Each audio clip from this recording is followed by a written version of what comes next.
Good morning. This is the podcast Ancient Rome Today.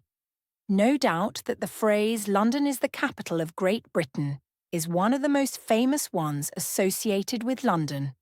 However, you will rarely hear that London is a city founded by the Romans. But, in fact, it is.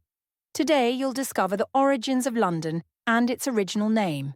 You'll also learn who founded it, when, and why. In 41 AD, after the turbulent reign of Caligula, his distant relative Claudius came to power.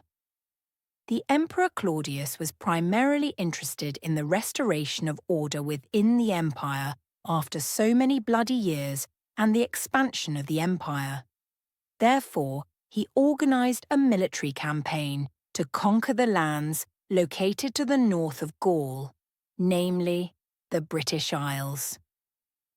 It wasn't easy for the army to reach the British Isles, but the Romans eventually came there and decided to establish a new city in 43 AD.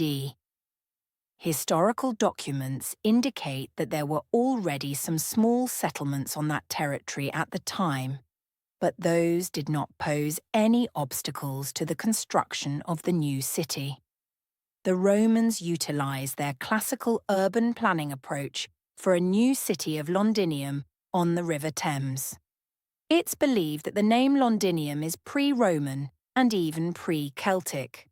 This urban model was characterized by two main axes, the Cardo Maximus and the Decumanus Maximus, which intersected at right angles, splitting the city into quadrangular blocks. The size of ancient Londinium was roughly equal to the size of modern London City. The Romans also built a bridge connecting the two riverbanks at a strategic point. Today, London Bridge stands in place of that ancient bridge. In the 1st century AD, Londinium expanded rapidly, both in terms of the territory and population.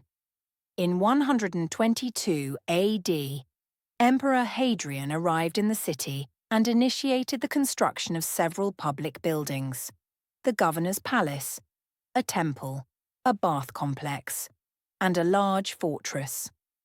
Over the centuries, the city of Londinium experienced periods of prosperity as well as times of decline, especially during the barbarian invasions. But the most important thing is that the remains of the ancient walls and buildings can still be admired today.